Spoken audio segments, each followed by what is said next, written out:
my work.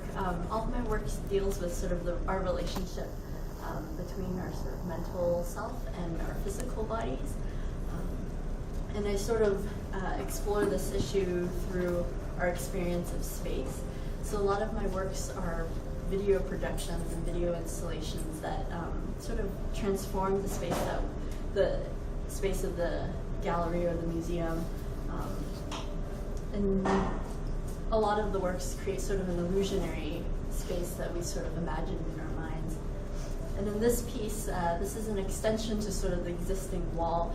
So it's sort of like an imagined triangular space that extends from the existing wall. And what's sort of interesting in these works is sort of the range of reactions that I get from people. And in this piece in particular, the gallery where it was shown, it was sort of a family-oriented gallery, so there were a lot of children there at the opening. And what I thought was so wonderful was that the children run right up to the wall and they touch it, and they're sort of like, is this here? And they ask their parents, and they sort of can ask their parents. And that's a sort of wonder that I'm hoping to tap into, is sort of what is real and what is not, and how things can sort of sometimes exist in this in-between space between the two. Because in viewing these works, it's sort of like, you know you're in this limited physical space, but at the same time your mind is sort of telling you that there's this extension to the space and that there's this other world beyond the wall there. So it's sort of like your mind and your body are telling you two different things. And in this talk, I'm going to touch a little bit on various fields of study that sort of have influenced my work. And it's not super apparent when you look at the works, but I sort of wanted to talk a little bit about some of the research that I've done about space and how people in various fields of study have looked at space and addressed the idea of space. Space is a huge subject matter, and some people think of it as a void and as nothingness. But space is sort of the most immediate medium through which we experience the world. Everything that comes to us in a sensory manner comes through space. And so it sort of influences and affects everything that we know and feel in this world. And then this piece sort of touched on that idea. This is actually installed in a corridor space, and there's 18 layers of fabric, and each layer gets smaller and smaller. So when you stand at the front, you can't see it from the side or anything, but from the front, because of the way the light comes through the fabric, it sort of looks like an infinite void or an infinite space that's sort of an indeterminate that you can't quite sort of map out in your mind. In Buddhism, space and consciousness are sort of considered elements, and space is sort of the thing that allows objects to take form and come into being. And space is also something that, as we know, it only exists for one moment in time, so the idea of the now becomes really important in space. And in this work, there's a projection on the wall and a projection on the floor, and there's sort of imaginary extensions to the space again. So there's sort of, but in these images, because they're staircases, you sort of have to imagine where these staircases lead. So there's like sort of another layer there, and sort of following that Buddhist sort of theme. I like to think of these installation spaces because oftentimes they take up an entire room. I like to think of them as meditative spaces as well. So in a way, they're dark and there's limited light, so you go in and you sort of just like spend time experiencing the actual installation space as well as the sort of imaginary projected space. In philosophy, in philosophy, an early question that's asked is sort of, is space real or is it ideal? Is it something that exists as its own entity, or is it something that is a relationship between two objects or multiple objects? And how does the mind represent space? How do we actually understand it when we think about it? And I feel like this is sort of also a key question in my own work, because I guess I don't know the answer, and that's why I want to keep making art to try and figure out what the answer is, or maybe there isn't an answer. But how do we understand space through a conscious mind, and what does it mean to to actually have a representation in our minds of something that's three-dimensional that we actually can move through? And then this image, it was a site-specific piece, so it was designed specifically for this wall, but it's again sort of an extension of the existing space. And I guess I should step back now that you've seen a few images and describe how these images are actually made. And these are actually photographs of miniature architectural models that I built. But they're always photographed in a way so that they don't feel like miniature spaces. I'm hoping they feel like real spaces that could exist in your memory or in a dream or in something that you've seen in the past. And so even though they're sort of miniature in our own minds and in the way we experience them, they become real spaces. And I also feel sort of like that in looking at these works, it sort of reveals our sort of humanness, basically. So I don't know for a fact, but I don't think that if an animal looked at it, that they would be convinced of what this image is. Like, they wouldn't have that same idea of space that we have when we look at it. So to me, it's sort of something unique about our level of consciousness. Not that animals aren't conscious, but.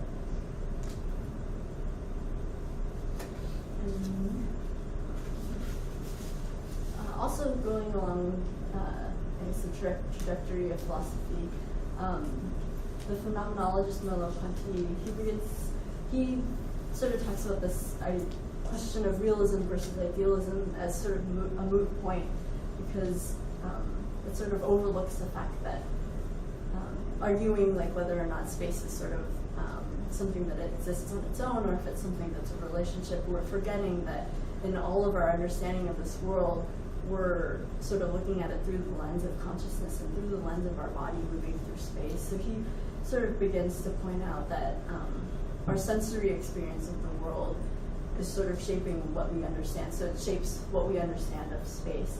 And as we move through space, our minds are kind of constantly restructuring like our map of the world around us. So in a way, he's sort of saying space is a form of perception, and the body is sort of an intermediary between the outside world and our consciousness inside. In this image, this is was the first time that I did a print, not a projection. And this is a huge print on a wall. It's about 25 feet tall and 11 feet wide. And it's in sort of a stairwell. You can see a better shot of it here. But basically, as you move from the first floor up to the third floor, your view of the image sort of changes. So from below, you're sort of like looking up, and then when you get to the landing there, you can sort of see into this imagined stairwell, and then you get to the top, and you can again look down and see the whole thing. But this piece sort of takes into account your movement through the actual space of the museum as you're viewing the work.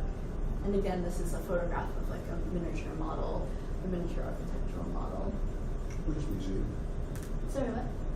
Oh, that's it, Yerba Buena Center for the Arts. Do you know that space? There's a stairwell like right when you come into the galleries. And then an interesting thing is that we can't really ever have an idea of non-space. Like, what would that sort of be?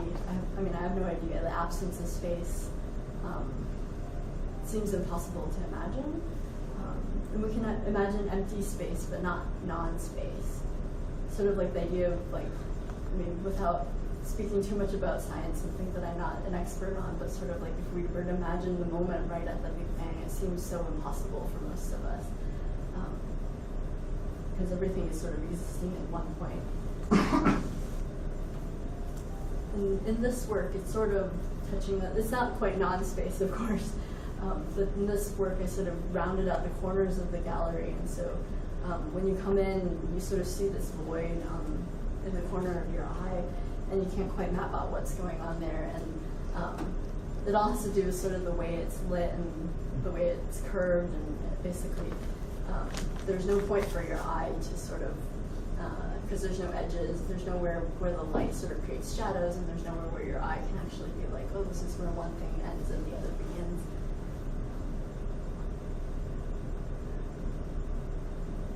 And another interesting thing about space is that it sort of can't really be broken down into parts. It's hard to sort of, space is sort of fills everything, and it's hard to say like just this area of space or this area of space. And so it becomes something that is really intangible and kind of permeates all of everything that we move through and exist in.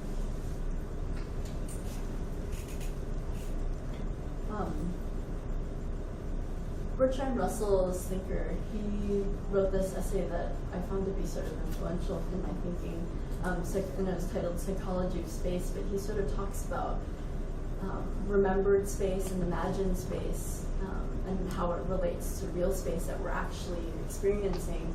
And part of what he argues is sort of that maybe there isn't really a difference between imagined space and real space.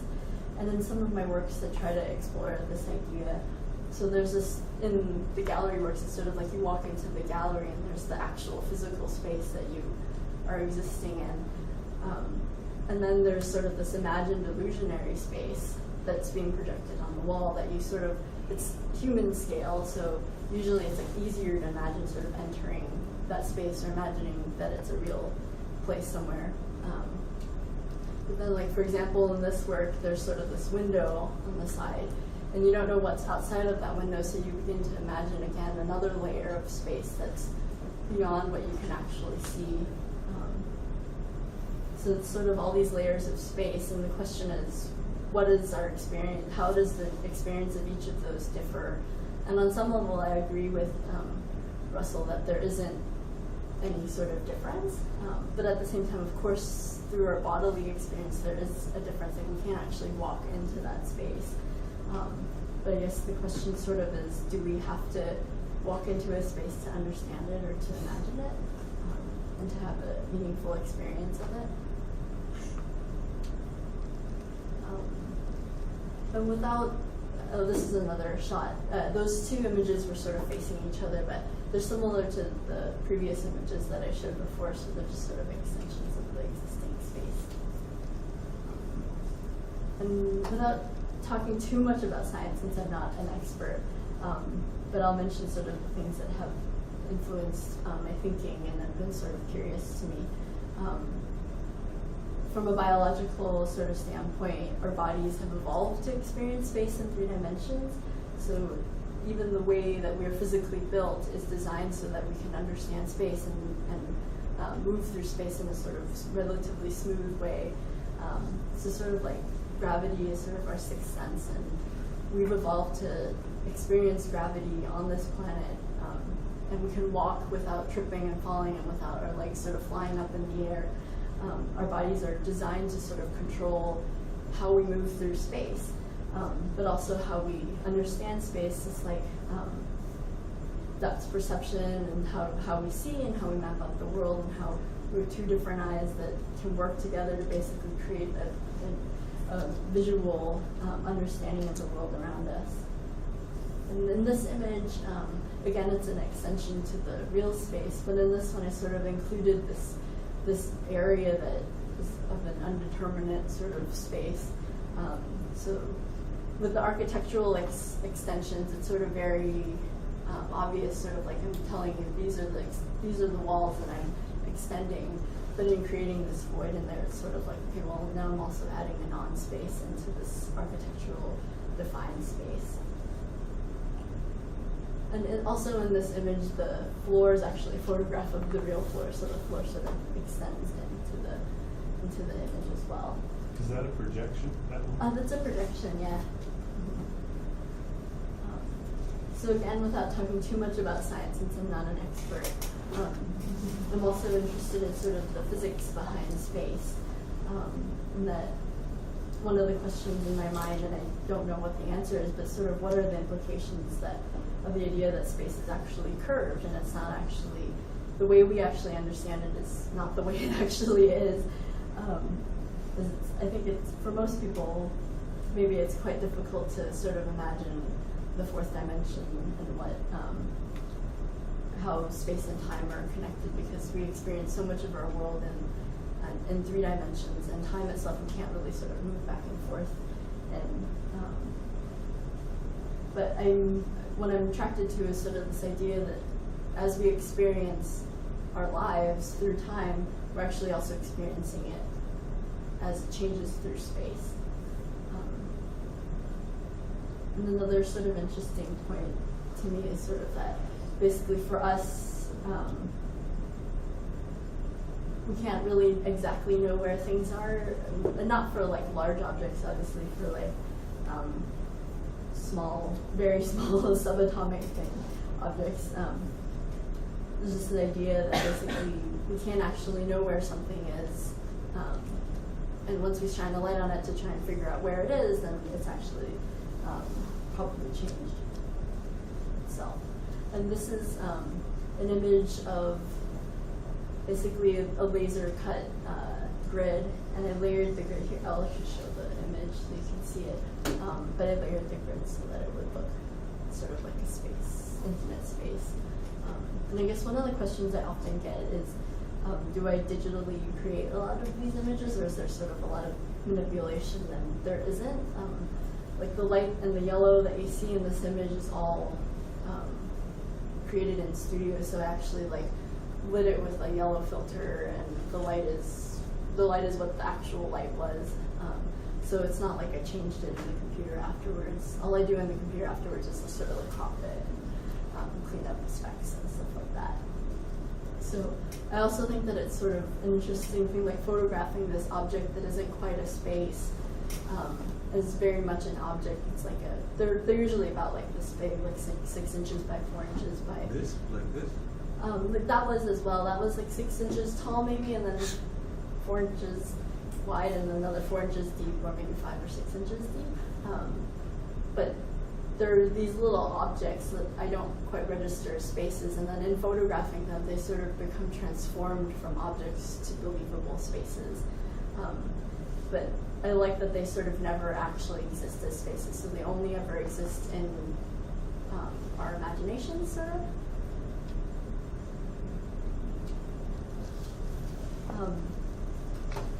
And in architecture, we sort of think of architecture as a way of organizing space and organizing how we move through space. Gaston Buckley, I don't know if I'm saying his name right, he wrote The Poetics of Space, but in his book he sort of talks about space as being very much tied to memory and sort of past experiences, and that our homes are sort of these places filled with memories, and as we move through them, we're not experiencing them as they really are now, but we're experiencing them through all the experiences and all the things that we've sort of done in those particular spaces. And I like to also think of architecture as sort of, I think we often, once something is sort of built, we think of it as like a permanent building that can't be changed, but architecture is actually really fluid and flexible. And then doing these sort of illusionary images and hoping that I'm sort of pointing that out as well, that architecture is not something as permanent as we think it is. So in this piece, and I projected an extension on the ceiling. It's an imagined staircase. This is the last image. This is a piece that's up right now at the Santa Cruz Museum of Art and History. I don't have a shot of the installation because it just opened last week, last Friday. But it's this image projected on the wall, and along with sort of what Buckley said, I also teach art in a prison, and so that sort of in a way informs part of how I think about space. But what I've learned through the guys there is that even something like a prison cell over time becomes a home and a place filled with memories. And so our sort of human need to nest or whatever is, even in a place where your individuality is sort of like taken away from you, it's still a strong desire to make a place that you can call home. And the guys actually call their cells home, which was to me sort of striking when I first met. And I guess the last sort of thought is that I'm hoping that through all this work, or my reason for sort of doing this work is that I hope that in thinking about how we exist in space, we can sort of better understand ourselves as physical beings and as as conscious beings, and then also to appreciate that since we all have bodies, we all have this sort of consciousness, and that we should sort of respect each other's consciousness, basically.